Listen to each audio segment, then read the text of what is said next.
Welcome to Put Lid on It, a virtual event series about business, wealth, mindset, success, finances, and many other topics that can help entrepreneurs. Thank you for joining us in this webisode, where as always, we strive to empower women in business. And now, here's your host, Lydia Desnoyers. Hey everyone, welcome to this month's webisode of Put Lid on It. I'm so excited about today's episode because one, it's our year anniversary from our very first Put Lid on It webisode, and we get to celebrate mothers. So I want to wish all the mothers out there, those who carried, those who didn't, mother figures, mothers, all the women out there, happy Mother's Day to you all. I am so excited about this webisode. I have the wonderful Miriam Airington-Fisher of Airington Law joining us today to share her experience being a mompreneur, having her own firm, being an amazing person, an amazing mom. Miriam, thank you so much for joining us. Thank you, Lydia. I'm happy to be here. Awesome. Thank you. So I want to just a quick reminder that Put Lid on It is here for educational purposes and share insight and to have conversations. We do encourage you to reach out to necessary professionals for actual legal or accounting advice. And so we want to make sure that we say that, especially because we have an amazing attorney here and a CPA. So we want to make sure we know that that if for specific advice, you should consult with the appropriate professional. Miriam, so happy to have you here. Tell us a little bit about you and your firm and what you do. Sure. Thank you. So I'm Miriam. I'm the owner and lead attorney at Airington Law. We are a law firm based in Richmond, Virginia. We do civil rights litigation, criminal defense, and immigration law. And I've been practicing in Richmond for, I think, 14 years, and I've been an entrepreneur and been in business for about 7 years. Awesome. Miriam, so tell us a little bit about your journey. What came first? Were you your mom first and then an entrepreneur first? Tell us a little bit about that journey, how you got started. Actually, it happened at the exact same time. Oh, wow.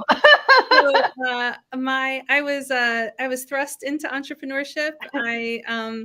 When I was pregnant with my oldest, I was working at a law firm as an attorney, and right around the time that she was born, I actually went through a divorce. So I became a single mom, and all of a sudden, I realized that I couldn't do what I was doing. I couldn't, as an associate attorney, I was kind of doing the typical, work all the time, late nights, weekends, and I had planned on scaling that back when my daughter was born, but I really wasn't prepared for the extent to which I needed to. And then on top of that, becoming a single mom, it just was not possible. So pretty much all within a few weeks, three things happened all within a few time. And I just sort of found myself, I was actually looking for office space about a week before she was born. So that was how I leapt into entrepreneurship and sort of built it up from there. So I've been a single mom and a law firm owner. I'm now remarried. I'm a stepmom and I have more children. So I've sort of seen all facets of being a mom and being a business owner. Wow. I mean, for all that to happen at the same time, I can't even imagine it. But, you mentioned that, you were trying to scale back and you couldn't do it to the extent that you thought. Tell us a little bit about that. What did you envision when you were pregnant and working at this law firm? How did you envision it happening? And then what was the setback when you say that it didn't happen to the extent that you expected it to or wanted it to? So I knew that I definitely wanted to keep practicing law one way or another. That was never in question. I realized that working 7 days a week, working late nights wasn't going to be possible with a baby. But I thought very much sort of those daycare hours, 7:30 a.m. to 5:30 p.m. And there's so many other factors that go into that. And like with so many things, you can't really plan it out perfectly. Right. And I'm very much a planner and a type A person. So I thought I had it all figured out. And, all kinds of things happened particularly when the kids were young, they you wake up and they have a fever, so they can't go to Mhm. daycare. Or here in Richmond, everything closes down at one snowflake except the courts. So there were many days where the courts were open and I had to be there, but the daycare was closed, or now the schools are closed.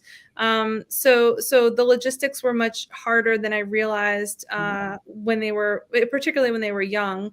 Mhm. And then as the kids got older, the school schedule is shorter than the daycare schedule. So now instead of being there from 7:30 to 5:30, they're there from 8:30 to about Mhm. 3. Mhm. And there's just a lot more logistics, just a lot more time consuming. It's not something that's easy to kind of compartmentalize Mhm.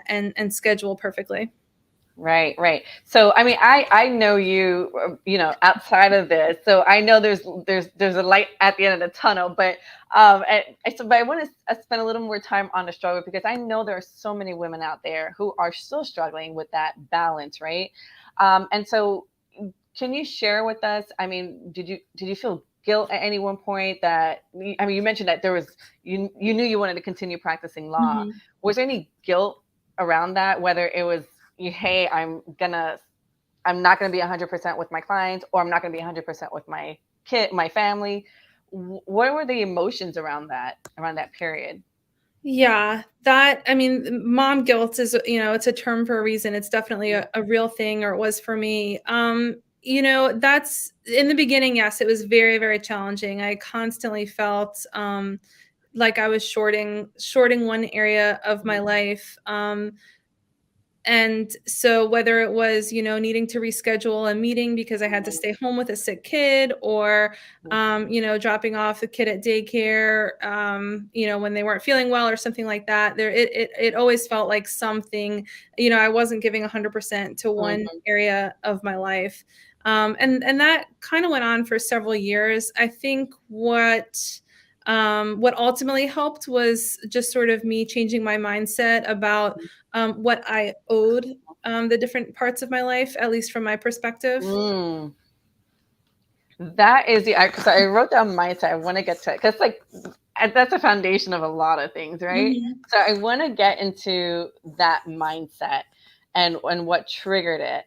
But before that, let me ask. I know you mentioned that all these things happen around the same time, and I won't pry, into your divorce or Oh, anything. But the okay. entrepreneurship, was it that? Unless, I mean, of course, you're welcome to discuss whatever you want to, if it impacts, your journey. Um, but did you choose to open your own law firm so that you can balance being a mom, or was it something that you were gonna do anyways, and then you just so happened to become a mother around the same time? I think I did it out of necessity, at least at the time. Because all of these events kind of Mhm, happened at the same time, I remember feeling just in a very desperate situation. Like it mhm, was, everything was on me, mm, and I had to be in control of my own schedule. I had to, just be able to figure it out myself mhm, without worrying about losing a job or something like that. And the firm that I worked at, they were not, I didn't necessarily feel like I was going to get fired or anything like that. It mhm, wasn't that situation. It was more just what my role was as an mhm, associate attorney, and what my responsibilities were as far as going to court and things like that, mhm, were becoming very difficult to balance. And I, I think I just realized very quickly that the only way that I would be able to figure it out myself was to mhm, just do that, just step back and kind mhm, of put myself in the driver's seat and either sink or swim, but at least I would only be kind of answering to myself. mm. Okay, so I know when I started my business, it was something. I mean, I had my other reasons, but I know when I started my firm, I thought to myself, yeah, I'm gonna make my own schedule and I'm gonna control everything. And then it was like, no, I went from having to reporting to about like two people to reporting to close to 500 people, right? Where it was like, no, Lydia, this is the only time I can come in and do my taxes. At the time before it was really remote, and so it was like everybody else was dictating my time. So tell me about your journey when you opened your law firm. Was it everything you expected? What were some of the challenges and things? You smile when I say it was everything you expected. Of course it was, right? It always goes the way we plan. Tell me a No, little you're bit about when exactly you right. started. And yeah, were there like these expectations you had that didn't come to fruition? Like, what was that like when you started your own firm? Well, I mean, just like you said, I think sometimes when people think you're self-employed or you're the Mhm, boss, that you're just kicking back on a beach, mhm, which definitely was not the case, particularly in the beginning. In the beginning, it was just me. And then I hired one paralegal, mhm. but it was still very much me doing everything, the banking, the billing, a lot of Yeah. administrative work, all the lawyer Mhm, stuff. So it was it was not any easier than working for someone else. It mhm, just I was able to kind of structure my own time to a degree, which mhm, for me often looked like working late or waking up really early in the morning to work. mhm, Um, and leaving, picking my daughter up, putting her to bed, and then working, that sort of mhm, thing. And this was before like virtual work and work from home mhm, was really popular like it is now. So it was kind of a big deal, 7, 8 years ago, to be a lawyer at a law firm and to just, leave the office at four mhm. o'clock was not really, what people Part did. of right. But it was very challenging. And the financial stress of Mm, having it all be on me, particularly because I had absolutely no experience running a business. And mhm, so collecting the money, being responsible for coming up with my own paycheck, mhm. making sure the bills were paid, and then when I hired someone else, being responsible for somebody else's income Right. was very stressful. Right. And And taking care of a little one. pardon? I said, and taking care of a little one. Yes, oh yeah, that's This little human that depends on you. yeah, yeah. Yeah. Although in retrospect, that maybe, I don't know if it felt that way at the time, but that was probably the easier part. Really? But yeah, it was extremely challenging, and I've learned so much over the past 7 years of being an entrepreneur.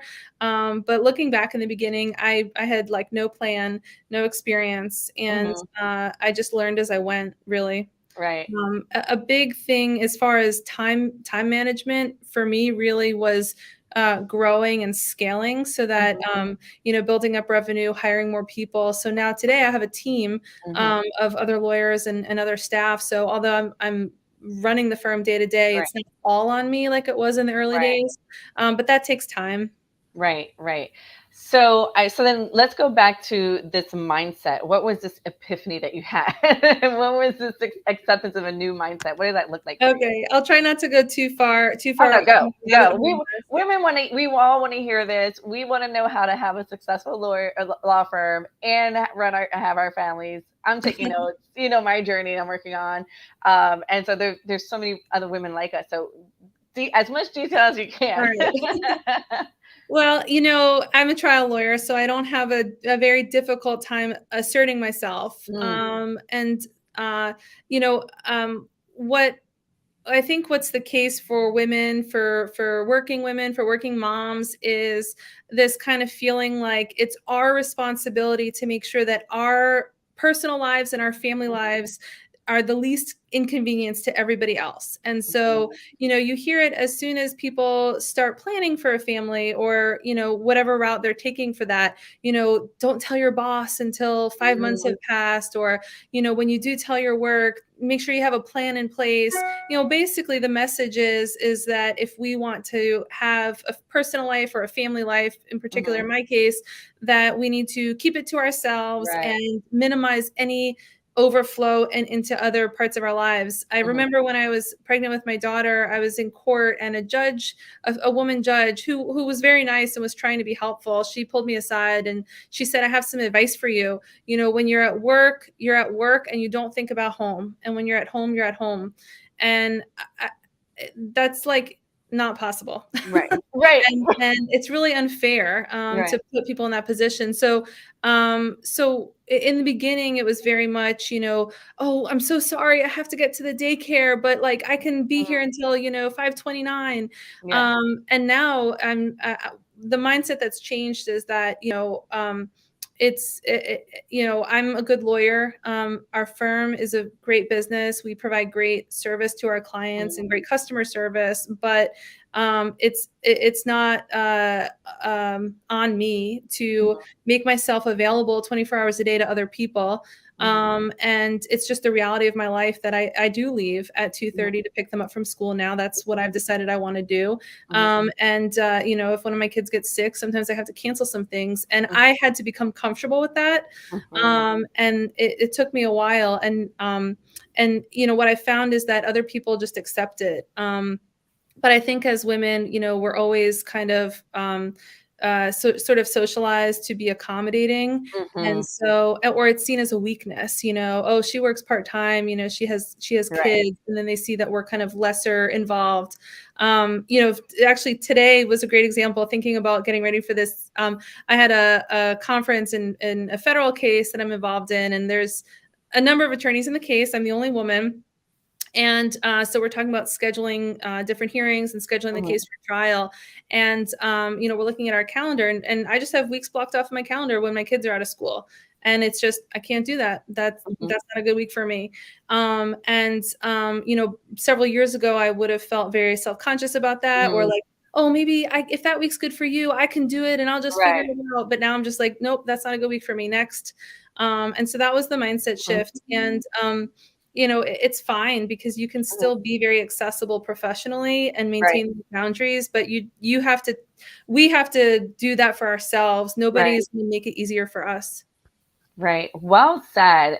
You're absolutely right. It's people only take what you are willing to give. And so when you create those boundaries, you'll find that there's very little pushback. People will respect your boundaries. So you talk about this mindset shift and coming from feeling that guilt and stuff. What is it like embracing it all and find that balance? And what would you tell someone who's like, I don't really have that luxury, or I just can't see it happening? How would you walk another woman attorney or entrepreneur through that scenario? Like, okay, it could be done. How would you walk them through that journey? I would encourage any other woman, anyone really, but obviously today we're talking about women and moms. You just have to. Nobody is going to ask you, how they can make your life easier, how they can help you balance your life. It's our responsibility. And, for me, entrepreneurship was a path to do that, because I created my own schedule as an employer now, and I have 9 employees. I try to walk the walk and have policies in place that allow other people to have that. We have different members of our team who have staggered schedules to accommodate, school pickup or things like that. We have PTO, flex time, parental leave, things like that. So, I think that we all need to sort of be part of a movement, both creating it for ourselves and also offering it to other people. Right. In my opinion, I guess I'm not telling anybody to run out and quit your job, but if an employer, if a situation's not working, it's not working. And for me, the solution was entrepreneurship.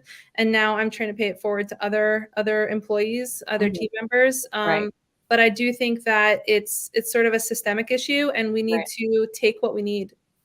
Right. I love this movement, right? We're getting to these roles and we're playing it forward, and we, knowing the challenges that you went through and creating this environment that your employees don't have to experience that, or can have a better experience with your firm. So I want to talk a little bit about your kids. I know you found ways to integrate them into your firm. So I want to talk about that a little bit, and then I want to jump into Mom's a Lawyer and what that's about. Sure. Yeah. So tell me about how you integrate your kids into, because the word work-life balance, and I remember talking about this in my very first webisode, is that what does work-life balance? When I think I'm like, oh, okay, so I spend 10 hours at work. That means I have to spend 10 hours with my family. It doesn't work that way. Right. So how do you find a way to integrate everything and make everything mesh and work together? So I kind of do the opposite of that advice that I got when I was expecting my daughter. I Mhm, don't compartmentalize. mhm, Maybe in specific situations, like if I'm in court, my phone's off, or if I'm doing something special with my family, my phone's off. But as a general rule, the people in my professional life know that I have a family and responsibilities, and my family knows that I'm a lawyer and that I run a business. mhm, And the balance varies day to day or week to week. If I'm in a trial, I'm not doing school pickup. mhm, If I'm at home with a sick kid, I'm not meeting with clients. mhm, We have 3 kids. We have a 13-year-old, a 6-year-old, and the mm. baby's about to turn 4. And they've all been around the office. Yeah, They know what I do with mm, varying degrees of detail, based on their ages. right. So it is integrated. I have my schedule set up so that the kids don't spend a ton of time at the office, just because it's easier for me to pick them up and go home. But they've all been here. They've all been to court with me in different emergency type situations. So Do they go back home shouting, "Order in the court! Order in the court!" That would be so cute. So we have yeah. future lawyers in the making, basically, is what you're saying. Because I know you make being a lawyer look so cool. So tell me about Mom's a Lawyer, because I follow you on Arrington Law, and then Mom's a Lawyer, and I love that handle. So tell me a little bit about Mom's a Lawyer, because not just your Instagram handle, there's a whole movement behind it. So tell me a little Yeah. bit more about Mom's a Lawyer. So, Mom's a Lawyer is a project that I'm working on to provide resources and support for other lawyer moms who are in a similar situation, such that they love being lawyers. They want to continue practicing, but sort of balance that in a way that accommodates and complements their personal life. They're being a mom, and there's a bunch of data that for many years, but a study came out last year that basically said that lawyer moms are miserable and they're burnt out and they're overwhelmed and they're Mhm, overworked. And, COVID and all those pressures just sort of mhm, exacerbated existing tensions, where, as a general rule, law is a profession that, really puts an emphasis on working long hours and sort mhm, of making yourself completely available to clients all the time. mhm. That's sort of the traditionally accepted attitude, and I found it to be basically impossible to balance that with family responsibilities. And so, what I'm doing is sort of sharing the lessons that I've learned over the years, and putting together some materials and resources for other women who are saying, this isn't working. I love practicing law. I want or need to continue working, but I've got to do it a different way. Mhm, Because either I need to spend more time with my kids, or I want to, or I want to have more time for myself. mhm. That's a big thing too. It doesn't Right. have to be, every second I'm at work or every second I'm with my kids. Mhm. I have other things that I like to do too, Right. that are important for, physical and mental health. Mhm. So that's, I'm like to share that. And Yeah. I've worked with some other women who needed the encouragement or a push or Mhm. just some advice, again, from lessons that I've learned Mhm. from doing this without a plan and learning as I go, hoping Right. to make it a little bit more easier for other moms to make that leap. That is so awesome. I love how you put it forward. And you said you did it on your own and stuff. Um, Talking about and we talked about the light at the end of the tunnel and stuff like that. How would you describe your entrepreneurship right now, like your firm and your work life? And I'm using the word balance just because it's something that comes out easily, but we know what we're saying, right? So, how would you describe things right now? And for those women who are struggling and you want to give them like a sense of hope, like let's share a little bit about that. I think you're phenomenal, and I would I'm like totally girl crushing right now. But tell us a little bit about how things are right now, and how real it can be for those women who are still trying to find their way to this point. Sure. So I think there's a couple different paths, and some people want to just be true solos, where it's just gonna be them, and they're gonna have a very tech forward practice. My practice areas are very court intensive, and I didn't want to give that up completely because I feel really passionate about it. We do civil rights lawsuits, we do criminal defense, we represent people who've been wrongfully convicted. Those are all things that really require in-office time, face time, court time.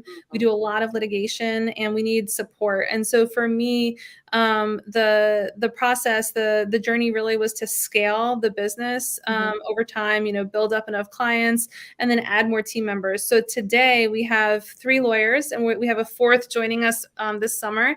And so that spreads it out a little bit, right? Like we all, it's not all on my shoulders or all on anyone's shoulders. We have a team of support staff, and that allows us to be busy, to take on a lot of work, to provide great service. But it's not on me to meet with every single client, to sign every single case that goes out the door, that sort of thing. So today, what that looks like is, we're all pretty busy, but we have a 36-hour work week.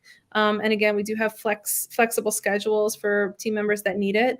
And, we sort of share the burden, or share the work, and that allows us to not be burnt out, basically. So my personal in-office time is about 25 hours a week. That's when I'm in the office meeting with people. As far as when I go to court, it's really like when I choose to, cases that I want to do personally. And then I'm supporting our other lawyers and our other team members. Awesome. What are, let's say, what are the main things I would say that support your way of life right now? What are some key things that you think, like whether it be, your husband or your friends or the technology, what are some of the key things that you feel have been instrumental in developing the firm that you have right now and being able to still be a mom and a wife? Well, I do have a very, very supportive husband. And, he also works full time, but he prioritizes the family when he needs to. So he has a less flexible schedule than me, but certainly if it's, if I'm traveling or if I'm in court, I know I can count on him. And that makes a big difference. And I know I'm very lucky to do that, particularly since I know what it's like to do it, without that. And I've done that as well. Really strategic planning for the firm, working with professionals, doing financial planning. It really helped me build a vision and kind of know where I was going. When I first started off, I didn't know where I was going. Again, it was out of desperation, but having a plan in place to grow strategically, both financially and also, in the office, and really be strategic about it, I think is the best word. And now that I have kind of asserted my desired balance, if you will, it's really accepted in all areas. Like my kids know that I go to work, and my clients know that they can't meet with me at 4 p.m. Got it. And in terms of your kids, and this is like becoming a personal question for me. So for those who don't know, I'm on my journey to be a single mom by choice. And, working on doing this myself, I'm thinking about like, what are the things I'm going to do with my kids to get them, do you have structured times for them? Do they know, okay, this time I can't, like mommy's in her corner doing her thing? Like, how does scheduling work, like with especially your kids being so young? That's challenging. The kids know that I work, but getting a 4-year-old to respect your time and your boundaries, I don't know. I don't know how to do it. If anybody wants to add in the comments how they've done it. Right now, my in-office time is there when they're in school. So I drop them at school, I come to the office, and then I pick them up. For me, I carve out time when, early in the mornings, just because I'm a morning person. But I would say that is a real challenge, in that I have not figured out a way to be able to go work in my home office while my kids are home. It's, somebody's going to be knocking on the door looking for a snack or something like that. Until they're a little older. I mean, the teenager, he could be in his room for 4 days and not want to be bothered. No interaction. Yeah, but that is a real challenge. And I think I know people do it all sorts of ways, and kids are different too. I mean, I had friends whose kids napped all the time when they were little, and they were able to work. But for me, I really needed childcare. That was never a question. I needed daycare And now I rely on school. Right. I love it. I love how honest you are that it's still a challenge for you. It's something that we're working on. Like no one's perfect. We're all trying to figure this thing Yeah. out. And I love how you say like you need the help. Like you need childcare and stuff like Mhm. that. I think a lot of women feel like, okay, like you said, it's like a sign of weakness if you do XYZ or ask for help. Mhm. And it's critical to Yeah. our way of living. I mean, we hear the term "it takes a village," and we say it all the time, right? But sometimes we don't really practice it, or when it comes to us asking for help, it's like we forget that that we need our village. So Yeah. thank you so much for sharing that. So as we're wrapping up, what are maybe some things that you want our audience, those here live or those that will catch the replay, what are some things that you want them to take away from this webisode, in terms of being a mom and an entrepreneur? I think the biggest thing, I would love for us to collectively defeat mom guilt. And going back to what I said, I still experience it sometimes in Mhm. kind of small doses, but I really encourage anyone who is either currently or is planning on balancing a career with being a mom is to, decide, really plan out like what's perfect for you, what's right for you and your career and your family, and just do that, and force it on the people around you if necessary. Right. And it works. I mean, it's worked for me. Love it, Yeah. love it, and be okay with making mistakes. Live and learn, right? Yeah. So, Miriam, thank you so much for sharing your Thanks journey and for being having so me. open and vulnerable with us. You guys, you want to follow Miriam? Follow her. Mom's a lawyer, Arrington Law. The amazing work she does with her law firm, and amazing work that she's doing as a mother and an entrepreneur and a lawyer and I'll let you tell your news when you're ready. But she's doing so many amazing things. So check her out at Mom's a Lawyer. Her handle's will be on the screen in just a bit. And we thank you all for participating, and we look forward to seeing you on our next webisode of Put Lit on It. Miriam, thank you so much. Thanks, Everybody Lydia. have a wonderful day. You too. Thank you so much. Thank Bye you. bye.